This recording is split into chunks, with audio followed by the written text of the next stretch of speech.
very proud. So I'd like you to give a big round of applause to head coach Frank Cruz.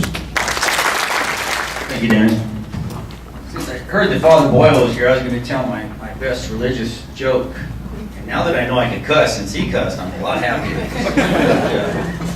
I was fortunate enough to be the 2004 USA national team's coach, and we went to Holland. And in Holland, they call baseball humpball. And so I was the third base coach. I was an assistant in 2000, and there were some pretty good players on that team. A guy named Mark Teixeira was on that team. You guys know that name? Yeah, Mark Teixeira, Mark Pryor. There was some really Drew Stubbs, really good players. But anyways, we were playing, and I was the third base coach. And so the head coach was named Mike Gillespie. He used to be the coach at USC, and he would give me the sign, and then I'd give the sign to the players. And so we were there for like 10 days, and we ended up winning the gold medal against Cuba. And the family, for some reason, asked me to go to dinner with them one night. So I went to dinner with them one night, and we're sitting there, and he said, "Hey, tell us about yourself." And at that time, I was working at Loyola Marymount University, which is a Catholic school down by the airport. And I said, "Hey, I work at a small school near the LA airport in Los Angeles, California." And I said, "It's a Catholic university." And the mother looks at me and she goes, "I knew you were very religious." And I said, "How did you know that?" She said, "I saw you during the game. You were doing this all game long." She thought I was praying instead of giving signs.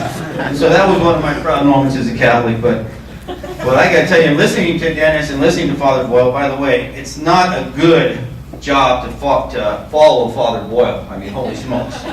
Follow that guy's talking, that's incredible. But Dennis was talking about English 21. I didn't even know they still had that class, because I took that class at Santa Monica College on the west side. I came out of St. Monica High School, and I took English 21, and I might have taken it twice, I think. But anyways, and I think that's kind of what you all are about. And I went to St. Monica High School, and I went to Santa Monica College, and after Santa Monica College, I went to Pepperdine University. And I was fortunate enough to be a baseball coach at University High School in West LA. And after that, just by a stroke of luck, Mike Gillespie, the coach at USC, hired me and as an assistant coach, and then I was given the head coaching job at Loyola Marymount University. And after that, luckily enough, they fired me, and then I was able to get the job at USC, believe it or not. And so, some bad things happen, but some bigger doors open up, and you just stay with it, and things can happen. I'll be honest with you, young people, my first semester at Santa Monica College, I passed 3 units. 3 units. That was football. Okay? That was football. And I got an A in that class. And the thing that I do remember about my junior college experience is that getting out of high school, I wanted to go to a 4-year school, but I couldn't because my grades weren't good enough. And I didn't have a choice but to go to Santa Monica College. And when that took place, one of the things I told myself is, you have to give yourself a choice in a couple of years and allow yourself to go to a different school, to go to a 4-year school. And so fortunately, I had some good people that I surrounded myself with, and I was able to graduate with an AA from Santa Monica College and get into Pepperdine.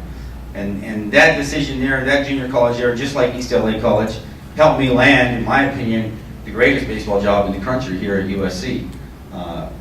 Again, Dennis mentioned it, I'll mention it to you. I am the first Latino, Mexican, Hispanic coach at USC ever. And so I'm very proud of that. And I don't know why. I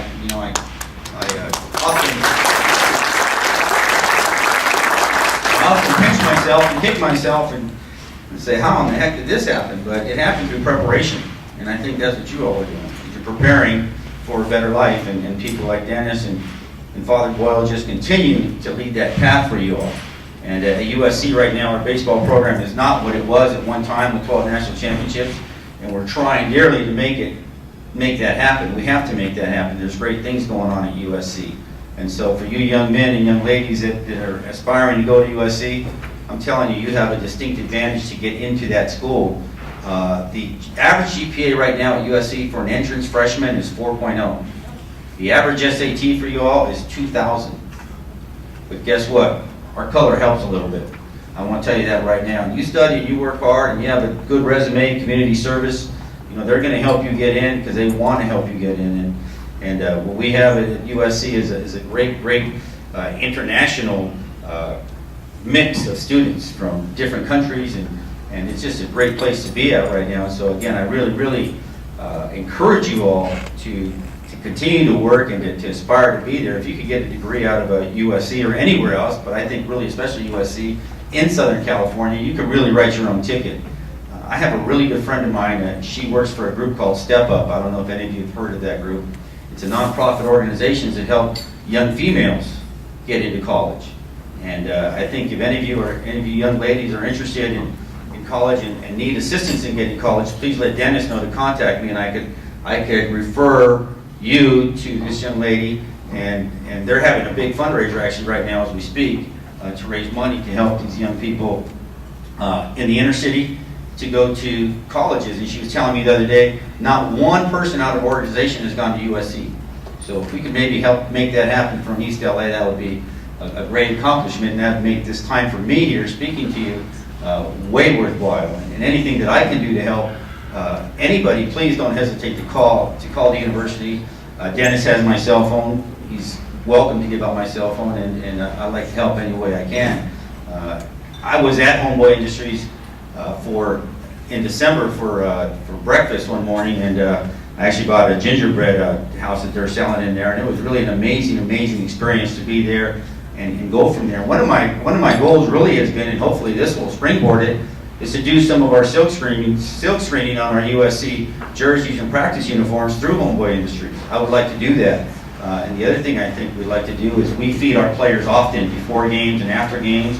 Maybe we could go through the homegirl industries that I know they cater as well, that we could probably get that done too. So I really hope that being able to coach at USC and being able to be connected with the East LA community, East LA College, can lead to bigger and better things, and hopefully influence and inspire young people to go for their dreams and understand that, again, the head baseball coach at USC was in English 21 at one time.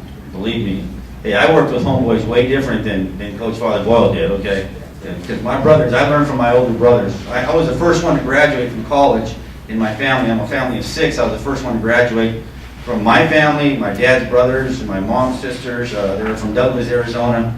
And I was the first one to graduate. And I was so motivated because that's all I heard my dad say, you know, I want somebody to graduate. And I was the second youngest, but I was often treated like a baby. And my sister was pregnant when she was in 11th grade, and so I got the baby treatment, which was awesome. I was spoiled, but I just think that to be in pursuit of a college degree now by all you young people here is really special. For you elders that are supporting it is incredible, and I want to be kind of like Father Boyle in a smaller sense, but I want to walk the walk is what I'm saying, because that guy, he talks the talk, but he also walks the walk. He's here and he supports it all the time, and he's just an incredible man, and I'm blessed to be here to speak before you all and just share a little bit of my experience. And if we could do anything to have you come to SC baseball games as a group or individually as a family, again, don't hesitate to call. Again, Dennis has my cell phone, and whatever we could do, we'd love to do to help you all out. And again, good luck to you all, and keep up the good work, and please don't forget, never ever give up on your dreams. Thank you.